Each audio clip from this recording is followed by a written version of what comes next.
Pensez-vous que les histoires d'horreur n'y sont que de la fiction? Détrompez-vous. Dans cette histoire de crimes vrais et effrayantes, je vais vous faire découvrir les événements de l'horrible affaire d'Andrés Mendoza.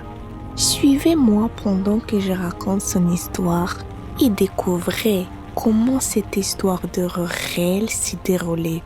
Préparez-vous à avoir peur. Tout a commencé le 14 mai 2021, lorsque Reina González Amador, âgée de 34 ans, a été portée disparue. Elle a été vue pour la dernière fois dans le nord de la municipalité d'Antizapan de Zaragoza, dans le quartier de San Juan. Ce jour-là, Reina avait dit à son mari Bruno Prochillo qu'elle allait acheter des pièces détachées pour des téléphones portables en compagnie d'un ami de la famille, Andrés Mendoza, 74 ans, qu'il connaissait depuis des années. Cependant, lorsque le mari est rentré chez lui à 20h, sa femme n'était toujours pas rentrée. Seule leurs deux filles étaient à la maison. Bruno a appelé sa femme, mais il n'a pas répondu. Puis, à 23h, Bruno est rentré chez Andrés, qui lui a dit qu'il ne savait rien de la femme, car il ne l'avait pas vue de la journée.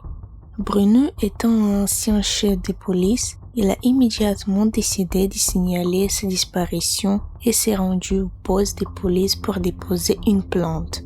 Personne n'y pensait que cette affaire deviendrait l'une des plus bruyantes et les plus effrayantes du Mexique.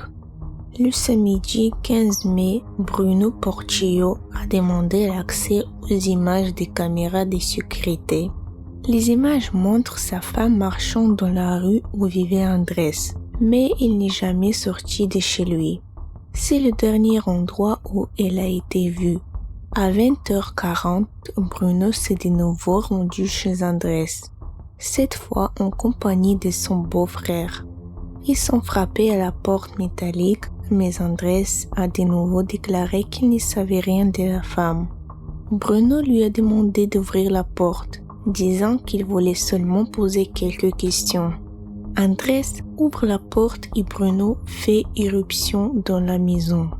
Le vieil homme dit qu'il n'y a rien à trouver ici, mais le mari de Reina sait que quelque chose n'y va pas. Les lumières étaient éteintes. Il a fait le tour de la maison et tout semblait normal, mais il a trouvé des boîtes en carton dans la chambre d'Andrés. Son intuition lui a dit de déplacer les cartons et sous ceux-ci se trouvait l'entrée de la cave. En bas, une surprise l'attendait, des morceaux de corps dans plusieurs seaux. Sur la table à manger se trouvaient également des restes, un visage en cuir chevelu déjà séparé du crâne. En examinant les lieux, Bruno y trouve les affaires de sa femme, puis il réalise que les restes appartiennent à elle. Pendant ce temps, Andrés a tenté de s'enfuir en courant, mais il a été immédiatement rattrapé et Bruno a appelé la police. 2 unités ont répondu à l'appel et se sont trouvées à proximité du lieu du crime. Des voisins surpris ont essayé d'aider Andrés, ne comprenant pas pourquoi il était menotté. Porchillo l'a ramené à l'intérieur de la maison et l'a installé sur une chaise. Il a demandé au vieil homme pourquoi il avait fait cela. Un officier de police a demandé l'aide du bureau du procureur car un mandat de perquisition était nécessaire. Un corps démembré a été trouvé et la police a soupçonné qu'il ne s'agissait pas de la seule victime. L'affaire a fait la une de l'actualité du pays. Les connaissances du suspect ont été stupéfaites, assurant qu'Andrés Mendoza était un homme calme et pacifique et qu'il était même président du conseil municipal de son quartier. Lorsque le mandat de perquisition a été délivré, des spécialistes de la police ont procédé à la fouille du corps. La perquisition a été effectuée par des spécialistes de différents domaines experts médico-légaux, anthropologues, médecins et médecins légistes. La pièce où se trouvait l'entrée du sous-sol a été examinée. Outre le lit, la chambre contenait d'autres objets, des vêtements épars, une armoire et des photographies. En descendant dans la cave, les policiers ont trouvé le corps démembré d'une femme. Ses pieds étaient posés sur une chaise, des couteaux, une scie et une machette à côté d'elle, et les restes de ses membres dans une mare de sang étaient posés sur la table. Des bidons en plastique contenaient également des restes et des organes. Certaines parties du corps avaient été trempées dans du sel pour être conservées. Un visage, un cuir chevelu et des cheveux prélevés sur le crâne ont également été trouvés dans le sous-sol. Dans un premier temps, on a supposé qu'il n'y avait eu qu'un seul crime. Mais au fil de l'enquête, 12 téléphones portables, 12 cartes SIM, des produits cosmétiques, des vêtements des femmes, des portefeuilles, des chaussures, un collier et d'autres accessoires féminins ont été découverts en plus des dépouilles. Ils ont également trouvé plusieurs cassettes vidéo et un grand nombre de carnets contenant des notes effrayantes. 9 trousseaux de clés, 2 balances, des bulletins de vote, plus d'une douzaine de photos des femmes ont été découvertes. Mais la découverte la plus étrange, sans doute, était un crâne et un cuir chevelu parfaitement conservés et pourvus de cheveux. Après cela, la police n'a plus eu aucun doute sur le fait qu'elle se trouvait face à un possible tueur en série. Le suspect a été mené à la prison de Barrientos où il a été placé en détention provisoire. Il a déclaré qu'il voulait dire la vérité et a avoué avoir tué Reina. La femme travaillait dans un magasin de téléphonie mobile situé à quelques mètres du domicile d'Andrés, qui lui rendait souvent visite sur son lieu de travail et l'aidait. De nombreux voisins pensaient qu'ils étaient de la même famille. La rumeur voulait qu'Andrés soit son oncle. Le jour où elle a disparu, ils ont convenu de se rencontrer pour acheter des articles pour l'entreprise de Reina. Il l'avait déjà fait auparavant et elle avait donc confiance en Andrés.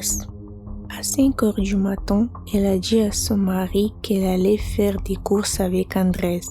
Selon la déclaration du suspect, Reina est venue chez lui et ils ont commencé à se disputer.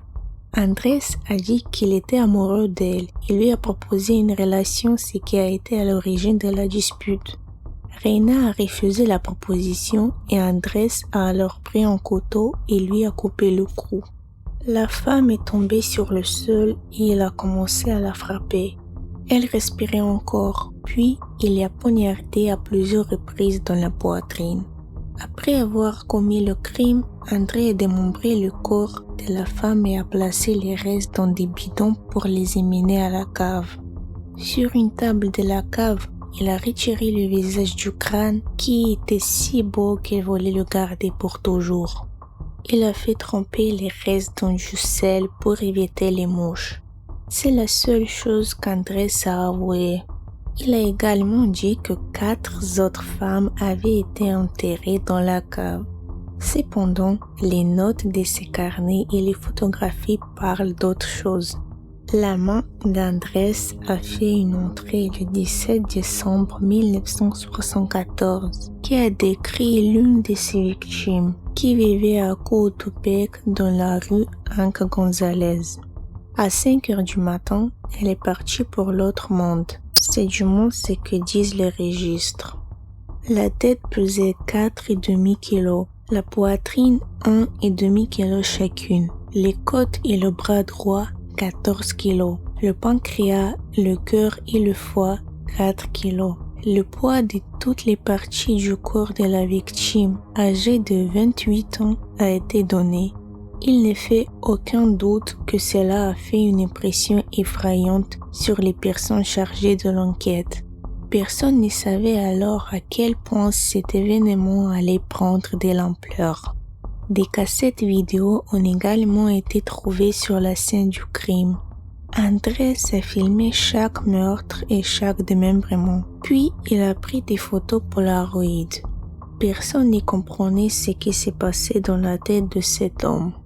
Pour beaucoup, il s'agissait du pire cas qu'ils aient jamais rencontré. Au cours des jours suivants, la police a bouclé le bâtiment pour effectuer des fouilles et vérifier s'il y avait vraiment des sépultures au sous-sol. Les médias l'ont surnommé le monstre d'Atizapan.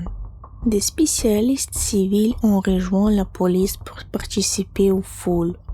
Les spécialistes ont continué à chercher des ossements et d'autres indices. Dans un premier temps, le sol a été creusé dans l'arrière-cour de la cuisine, où de nombreux ossements ont été trouvés. Ensuite, des fouilles ont été effectuées dans la pièce principale des 30 mètres carrés dans laquelle se trouvait l'entrée de la cave. Plusieurs crânes et ossements ont été trouvés. Au début, un rapport a été établi sur la découverte de 1137 restes osseux appartenant à au moins 4 personnes. L'enquête s'est poursuivie. Chaque jour, les experts ont été surpris par de nouvelles trouvailles. En même temps, Mendoza a admis qu'il lui est arrivé de manger certaines parties du corps de ses victimes. Cela a déclenché une rumeur selon laquelle le suspect s'est livré au cannibalisme, ce qui a encore plus impressionné les voisins. Ils ont affirmé qu'Andrés avait l'habitude de vendre de la viande, ce qui expliquait la perfection avec laquelle il découpait les corps des victimes. Les voisins étaient préoccupés par le fait qu'après avoir fermé sa boucherie, Andrés faisait parfois du porte-à-porte dans son quartier et vendait de la viande prétendument importée d'Oaxaca. L'idée surgit qu'il s'agissait d'un mensonge et qu'il vendait en fait de la viande de ses victimes.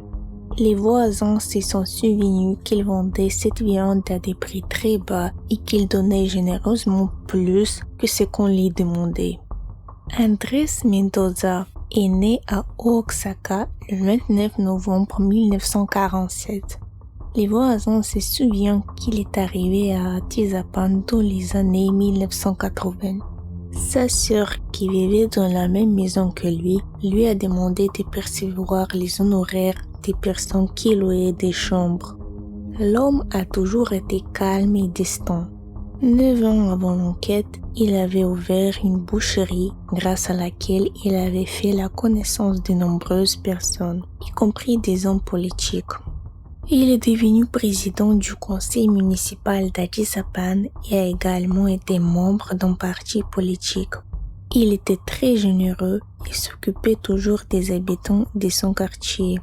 Ses voisins le considéraient comme un exemple pour tous. Personne ne le soupçonnait de quoi que ce soit. Mais il y avait un autre aspect à tout cela.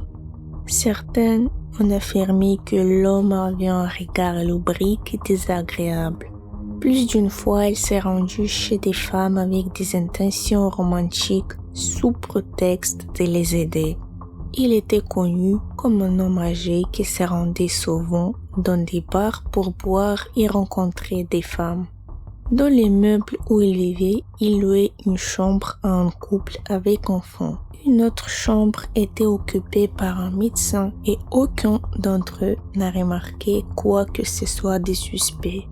Parmi les documents trouvés dans les meubles, l'un était au nom de Norma Jiménez Carrion, dont la disparition avait été signalée le 6 août 2011. Elle avait la peau marron clair, une forte carrure et des hanches larges, une tache sur la pommette droite et une cicatrice verticale sur l'abdomen due à une opération. Elle était connue de tous comme une mère de famille qui travaillait âgée de 39 ans au moment de sa disparition. Ce jour-là, elle est allée travailler comme l'habitude à El Barrigón. Elle a travaillé de 14h à 22h et vers 22h15, elle a appelé sa famille pour lui dire qu'il rentrait chez elle. Mais elle n'est jamais rentrée. La raison non est qu'Andrés l'avait invitée chez lui, promettant de bien la payer. Au lieu de cela, il a poignardé en plein cœur, a démembré son cœur et l'a enterré dans l'arrière-cour. Son autre victime était Bérénice Sanché-Olvera, une jeune fille d'une vingtaine d'années. Elle avait la même corpulence que la victime précédente et était de petite taille. Elle travaillait dans un bar appelé El Marinero et a été vue pour la dernière fois quittant la maison le 7 avril 2012. L'homme a déclaré avoir rencontré deux filles, Aline et Gardenia, la même année. Elle travaillait également au bar Egon Bar. Andrés a admis qu'il les avait emmenées chez lui et que lorsqu'elles avaient refusé d'avoir des relations sexuelles avec lui, il les avait tuées et enterrées dans la cave. En 2016, Flor Ninivia Vizcaíno Mejia, 38 ans, a quitté son domicile mais n'est jamais revenue. La femme a disparu le 16 octobre et n'a pas été revue depuis. Ce n'est que lors d'une perquisition au domicile de Mendoza que ces documents ont été retrouvés. Flor Ninivia était mère de 2 adolescents et travaillait comme serveuse.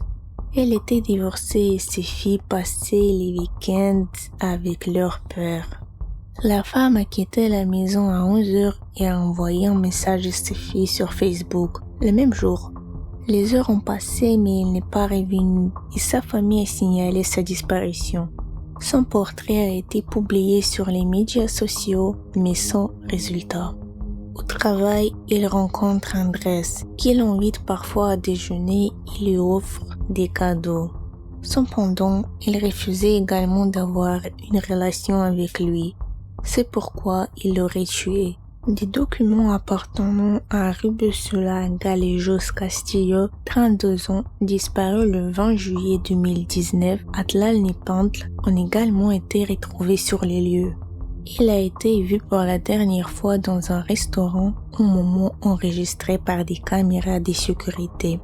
La femme avait un fils de 5 ans, volait et étudiait la pétrochimie, travaillait dans une banque et pendant son temps libre travaillait au noir comme coursière de livraison de nourriture pour Uber.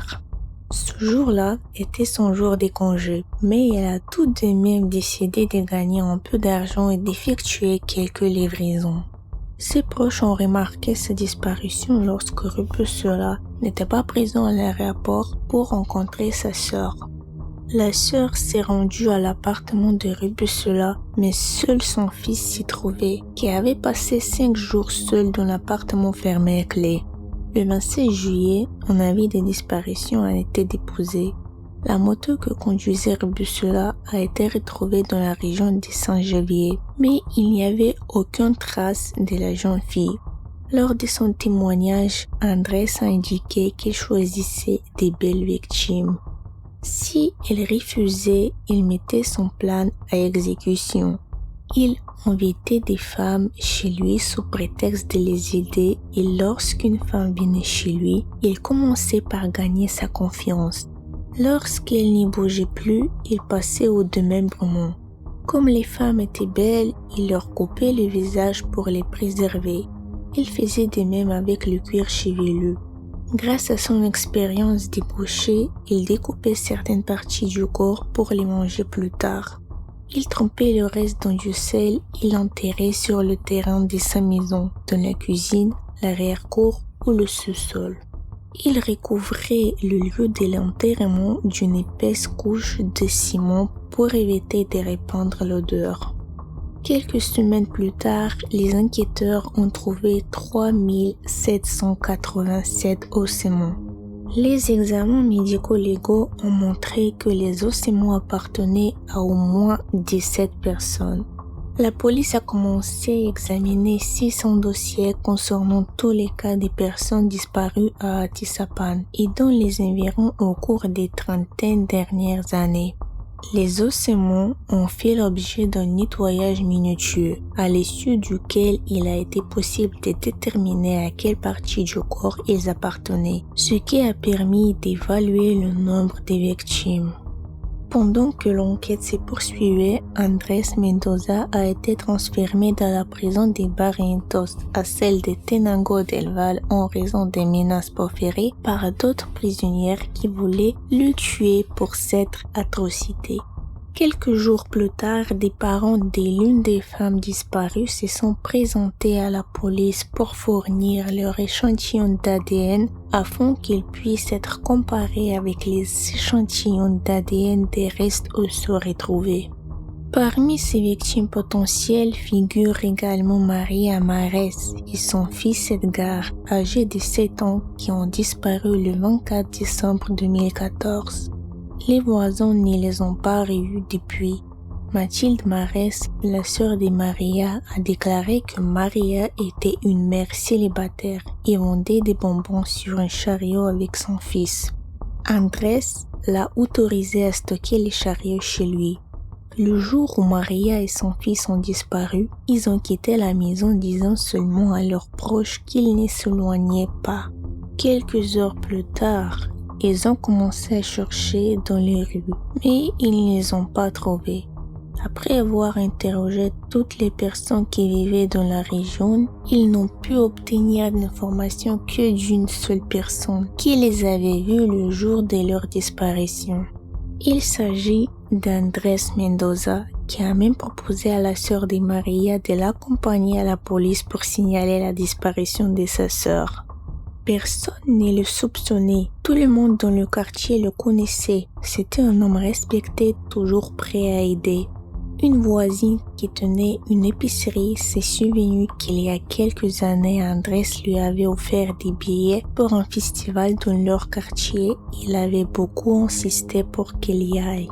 Un autre voisin qui vivait avec son fils lui avait promis d'acheter un téléphone portable s'il venait lui rendre visite, mais elle avait refusé. 4300 restes osseux ont été trouvés, appartenant à 18 femmes et un enfant.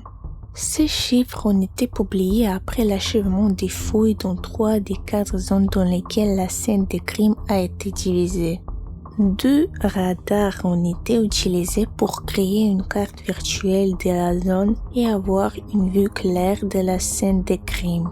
Les restes osseux ont permis d'identifier qu'il y a eu 19 victimes. Les experts ont procédé à l'extraction, à la purification, à la quantification, à l'amplification et au typage afin d'obtenir les profils génétiques des victimes. Le matériel génétique obtenu a été comparé à l'ADN d'au moins 11 familles. Les résultats ont montré une concordance dans 6 cas, ce qui signifie qu'au moins 6 victimes ont été identifiées. 13 autres victimes restaient à identifier. Les affaires font actuellement l'objet d'une enquête et la police est à la recherche des victimes restantes. Le 18 mars 2022, le monstre d'Atizapán a été condamné par le tribunal à la prison à vie de Tenango del Val dans l'affaire Reina Amadora. Il doit également payer une amende de plus de 1 million de pesos mexicaines à la famille de la victime à titre de dédommagement. Bien que les restes des 19 victimes aient été retrouvés, on pense qu'il pourrait y en avoir davantage, car Andrés Mendoza a affirmé avoir tué au moins 30 femmes. Les apparences sont trompeuses. Les pires tueurs en série vivent une vie normale pour ne pas éveiller les soupçons. Ils ont le don de gagner la confiance des autres, sont bien socialisés et peuvent cacher leur nature derrière un sourire. Soyez prudents.